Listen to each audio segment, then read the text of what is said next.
Broad Street Review podcast is an extension of Broad Street Review, Philly's home for arts, culture, and conversation, an online arts and culture journal covering the greater Philadelphia area.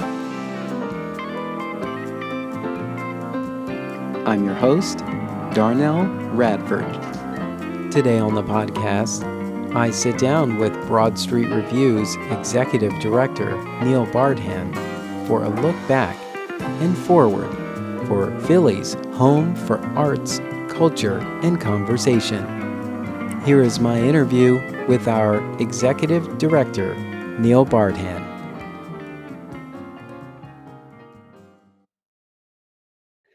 Welcome to the podcast. I'm your host, Darnell Radford, and today I am in the virtual studio because that is, yes, still where we live. And I am here with the Executive Director of Broad Street Review, Neil Bardhan. Neil, welcome back to the podcast. Thank you so much, Darnell. Really glad that we get to sit down and chat and then also share it with people. I love how you're our fearless leader, and it has been probably 2 years since we've chatted on the podcast. It's great to have you back. Other great people to talk to. Thank you. Thank you. Well, it's just been an interesting, we're calling it an intermission in the theater world. It's just been an interesting time. There's been a lot of hurry up and waiting, and trying to figure out, trying to stay aware of what is going on and figure out what makes sense to talk about and who to connect to and who's ready to talk. So this has been interesting. I still keep the same time frame in terms of our season changes over when it changes over, no matter how many episodes there are. But it's funny to look at these seasons where it was we started out with 22 episodes a season, I think, and wow, there's definitely a season that was 5. Wow. Or 8 or something like that. But it just goes to show you how much the world has changed, Yeah, and how responsive we luckily have the flexibility to be in response to that. So but so let's catch up with you. Let's catch up with Neil. What has Neil been up to for the past 18 months? Working out of my basement office. That's where I've been. Same. It's made me really grateful for all sorts of collaborators and colleagues who are familiar with that work life already. People who are really very forgiving about the fact that some days I'm not in my basement. I'm house sitting somewhere or dealing with a family situation, or there was a period where I had to change where I was in my house due to some of the summer flooding. And that was just, that's just part of life now, is things are going to change around you. We're all just going to adapt a little bit. So, wow. Just spreadsheets and emails all day long. Tell me what were your thoughts in, we're going to go back in this time machine. Tell me what your thoughts were in March of 2020. What were you thinking about at that time? Oh, this is where I admit publicly that I thought it was all going to blow over in 2 weeks. My wife was encouraging me to stock up on groceries, and I did that. And she said, "Look, I've been paying attention to the news. Things are getting weird. Let's be ready." And I said, "Sure." And got a few extra cans of soup and beans and so on. And then I started to see things shut down, and I thought, "Oh, this is bad. This is weird. We'll be back soon enough." And then by that kind of first Monday, mid-March, that things had really shut down, I thought, maybe this is going to go on longer than I thought. So I felt like there was a lot of adaptation to do among a lot of certainly people who work together, but also just a lot of understanding of different different people's like different living situations, different work needs, and so I had some learning to do pretty quickly back then as well. Yeah. Were there any dramatic changes in your life over this time that maybe were unforeseen or for the better or for worse? Yeah, a couple things. One was that maybe late 2019, early 2020, I'd been working from home a couple days a week already, and I thought to myself, "Gee, maybe I should spend more time in this office space. I've put a little effort into it. It would be nice to make use of it more." And so I got that. I got that. I really did. um, but there's a difference between working from your house kind of a couple days a week alone and working from your house all day, every day, while my wife was also doing the same, and my sister-in-law, who also lived with us, was also doing the same. And so we had to strike the balance, and it worked out nicely for us. But just figuring out what that looked like took a little bit of learning and communications, and it worked out well. But yeah, I also realized how much of my life was spent outside of my house in an evening, whether it was grabbing drinks to catch up with somebody or going to a show or, looking back now, I'm not even sure where half the time went. It just felt like I was somebody who was out of the house 5 nights a week. And then I just wasn't all of a sudden. Yeah, I think it is so interesting for us because we are everyone at Broad Street Review is always on the go. We're always out there Mm-hmm. capturing all of Mm-hmm. this, and then we had to kind of shelter in place, and it was the Yeah. hardest. It's the hardest adjustment because like you would think it's now looking back on how much we were all doing. You're like, I don't know how we ever managed to do that, but we were able to do it because the car was like speeding down the road. And we were just in it, like it's a breeze in our hair. We're like, Totally. I kind of love this. I'm catching on. And, but then once that slowed down, you're like, oh, ah, hmm, Oh, I can go to bed mhm. at 10 several nights a Yeah, week. like Wow. I don't have to stay up and try to consume all of these shows because I won't have time tomorrow, or something. There was Yeah. definitely times where I'm like, I think we can squeeze in an hour, like an hour episode, before we go to bed. But now I'm just like, yeah, I think I'm okay. It'll be there. It'll be there tomorrow. Indeed. Indeed. Yeah, I don't think people realize how much water cooler conversations we would have. Yeah. There was definitely a fear of missing out when everything was up and running.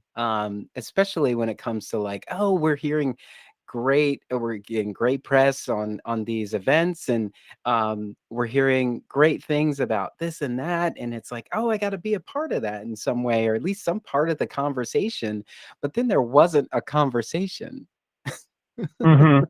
Well, and I think about you call it water cooler conversation, and I think about those incidental run-ins, and Philly has felt like a particularly delicious town this way for me. Sometimes is that I'll be headed from something to another, headed 10, 15 blocks across town in the middle of a Tuesday, and I'll run into 2 different people I know. And it's not like I'm going to sit and have a cup of coffee with them, but just having a couple minutes to say, "Ooh, am I going to see you at such and such?" Or what are you up to these days? Please send me a text and let me know what's going on with you.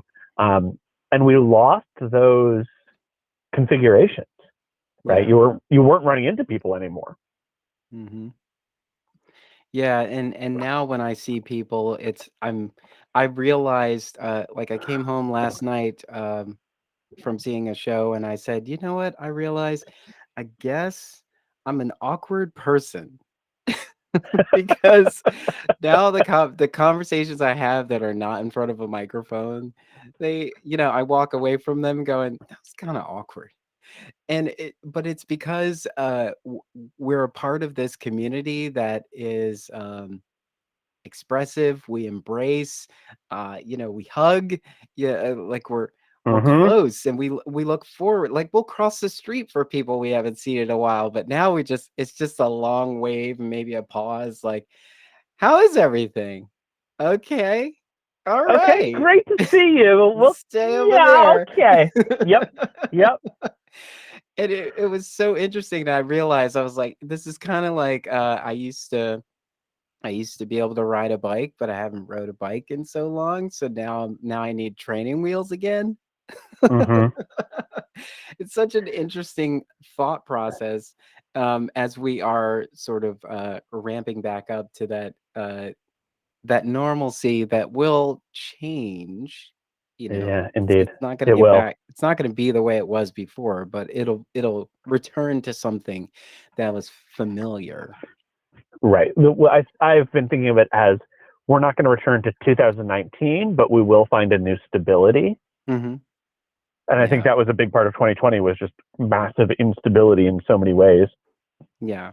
So, And I think we're still experiencing that. hmm so think about since you said stability, I'm thinking about infrastructure, and Mm-hmm. I'm thinking about broadstreetreview.com. Tell us some of the Oh, changes.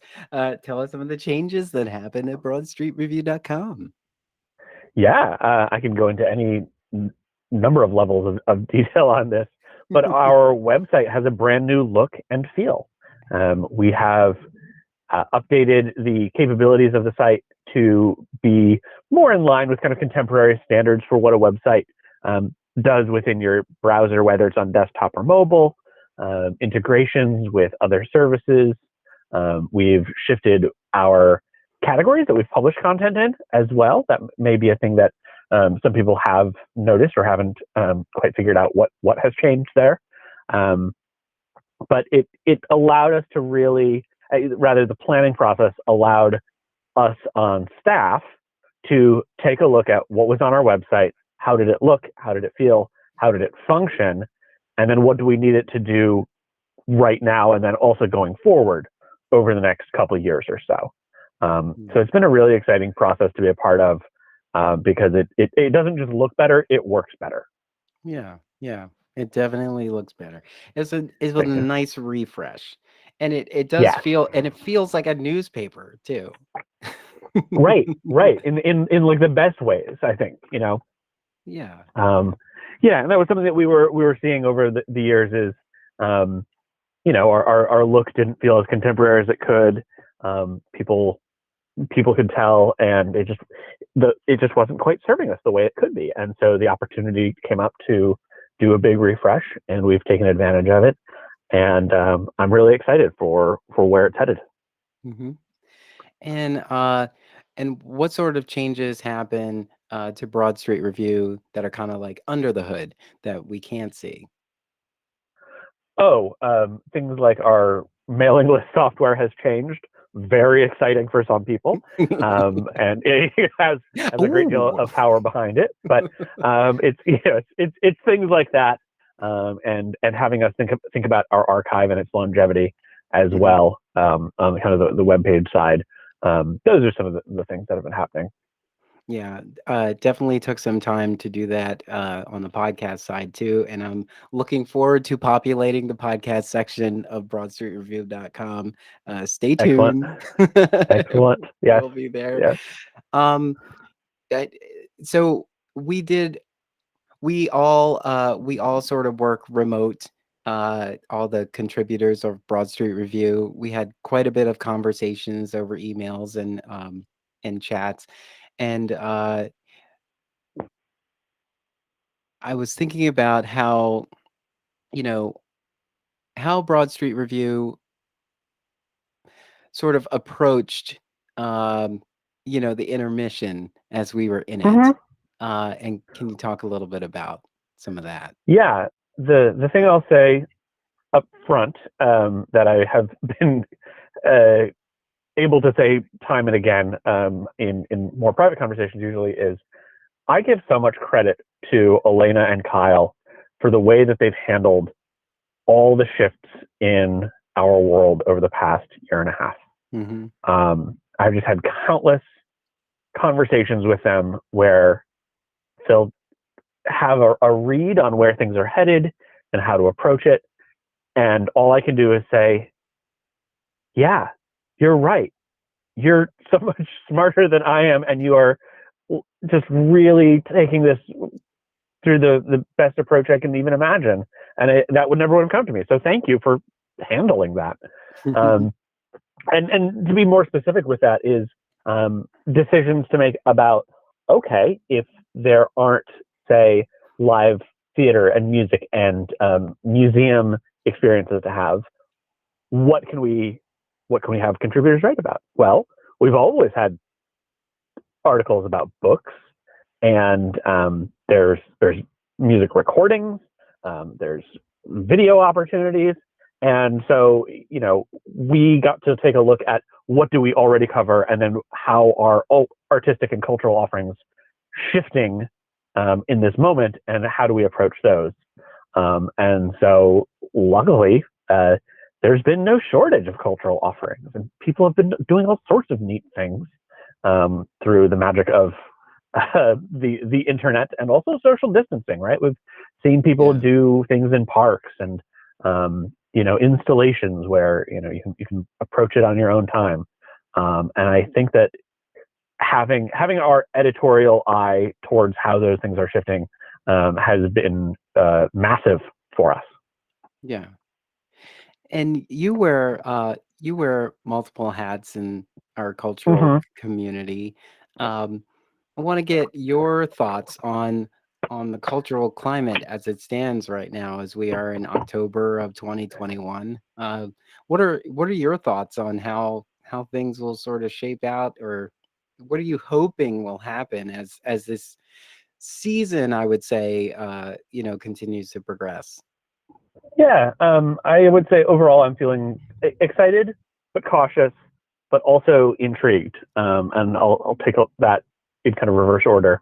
And I think one of the things I'm intrigued by is every digital lesson that creators have experienced over the past year and a half, right? That, oh, you can live stream something, and it doesn't have to be an expensive production. And some people will really take advantage of it. And that means that you can reach people who otherwise weren't going to be able to be there for one reason or another, or people who are going to watch it the next morning. And so I think opportunities like that, and the ways that people are going to hybridize streamed and live performances, and not just performances, but experiences all around. I think that that's going to persist in the best possible ways for all sides. And what was my second word? Cautious. The coronavirus is still out there. People are still getting sick. There's still a lot to figure out about how we're addressing it. And I'm not a public health expert. I'm not an epidemiologist, not a virologist. I'm just a guy who reads the news. And it is, fascinating and scary to still see, okay, we've still got to wear masks. There's still things to figure out about vaccines and who can get them when for boosters and children, and who isn't vaccinated and is still in a midst for whatever reason. So that has me cautious, is that it's not a solved problem, certainly. And then I'm just excited. I'm going to a live show a couple hours from when we record this, and indoors, and I'll be wearing a mask, and it's not my first such experience, but it's the first this week, and that feels cool. Yeah. I definitely, starting out felt a little uncomfortable wearing a mask, but then I realized I didn't have the right size mask on. There you So are, I right? have the right size mask. Yeah. And I feel better about it, even though, of course, it's not ideal. We would prefer to have, we would prefer to be in that space without a mask, but it's understandable. It's just like being in a theater that's too cold. You would prefer to not have to wear your jacket still, but you're glad you have your jacket. So That's now right. you don't have to That's worry right. about it. So that's how I look at it. I'm I'm comfortable, much more comfortable now, sitting in a space next to somebody than I was before. Hmm. Um, Certainly.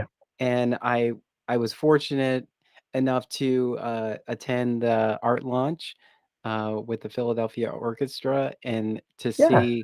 to see how Verizon Hall was so full, and Yes. the long applause at the very beginning Ah.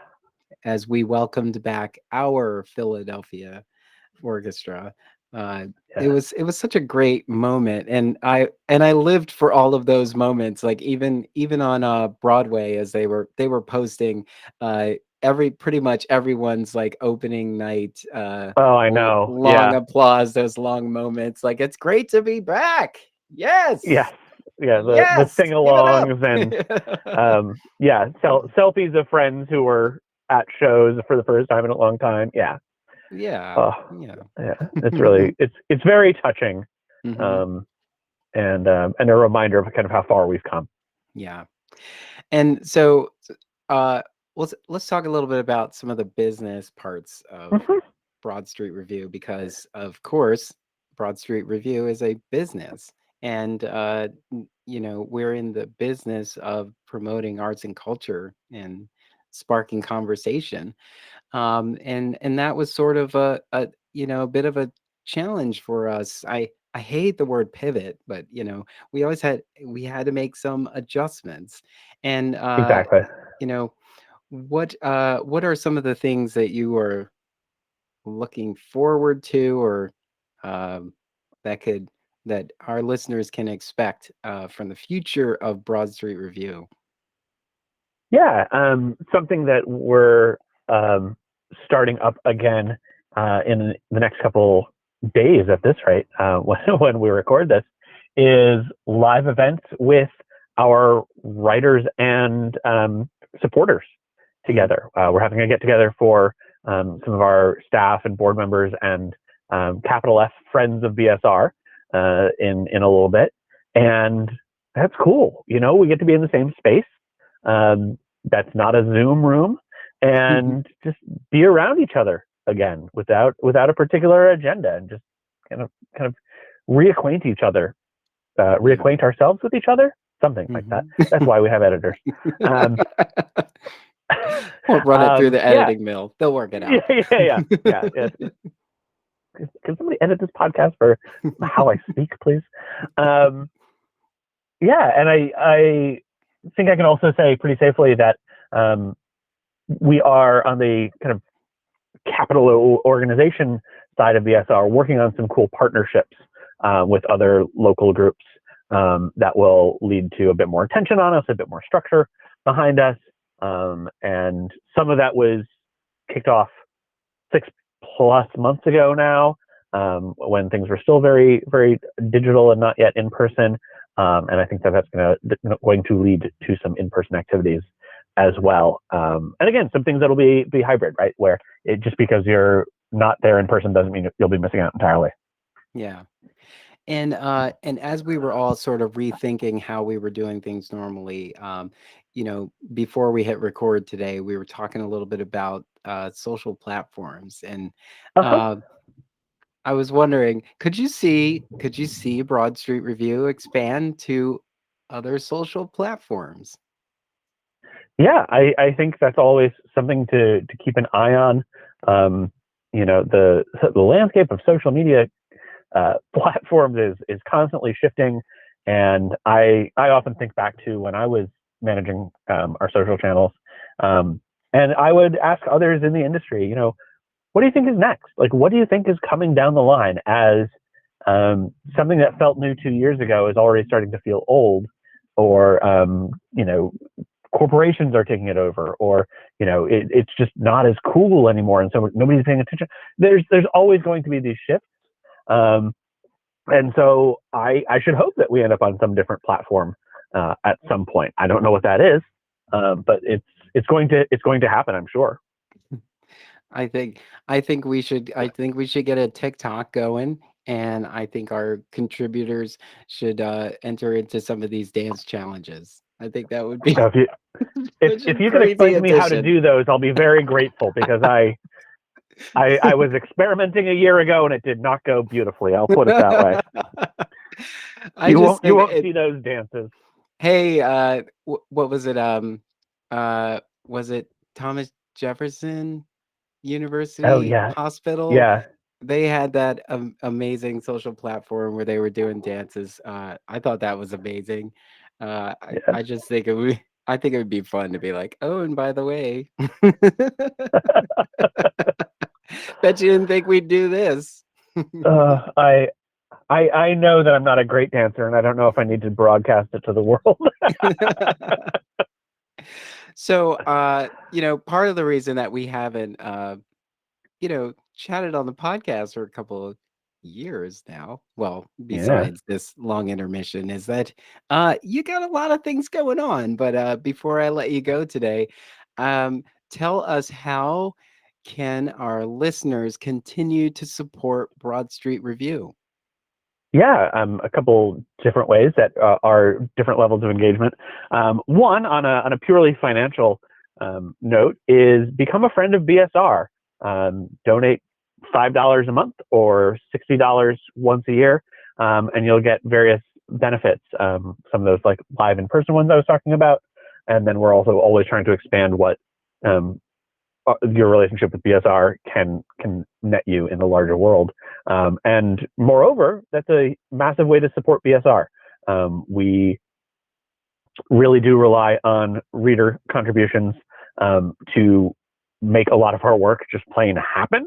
And so any bit that people give really does help, and particularly something that does function on a recurring basis. So your monthly donation of $5, $10, $15, or your quarterly donation of say $25, that helps us plan for the future.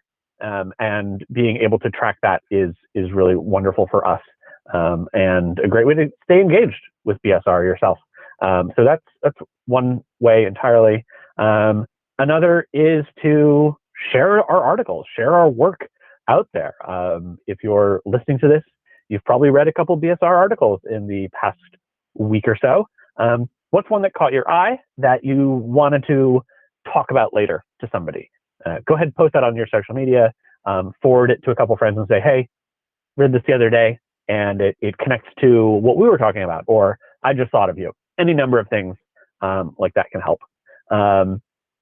The last thing I'll throw out there is we're looking to add some members to our board. So if you're somebody who wants to commit some energy to the, again, capital O organization of Broad Street Review, I'd love to chat with you about what that can look like. And all that it takes is caring about Broad Street Review and the work that we do. Yeah. And if you're listening, of course you care about Broad Street Review. Of Right? course you do. Of course you do. Yeah. Yeah. So there are many ways to keep us running, as we say at the end of this, at the end of every episode. So definitely consider that if you are not already part of keeping us running. We really appreciate that. Mm-hmm. But Neil, I know that you are on your way to be out here in the world and represent us in some fashion. So I appreciate your time, and I thank you for taking the opportunity to come chat. And I hope that we can have more frequent conversations as time goes, as we get back into the swing of all of this now. Darnell, I appreciate it, and I hope to run into you in person again soon. It's been a while. Yes, I know it's so crazy. We're all in the same town, and we we don't see each other in person. Yeah, I think We'll change that. We'll change that yes, soon. we will. And I promise the next time I see you on the other side of the street, I'm gonna make a big stink about it and be like, "Hey, hey, Perfect. it's my I look boss forward over to there." that. Well, Neil, thank you so much for being on the show today. I really appreciate you taking the time to come chat and bring us up to speed. There's a lot of great things going on at Broad Street Review, things that have always been going on. Visit our new website. If you have not seen it, click through everything and share all of the great stuff that we have in here. Click on that Get Involved and figure out ways that you can get involved. And again, Neil, thank you so much for taking the time. I really appreciate it. Thanks, Darnell. Take care. Head on over to our website at www.broadstreetreview.com and click Get Involved at the top. While you're there, help keep us running and click Contribute to find out how. Connect with us on social media, on Facebook and Twitter at Broad Street Review.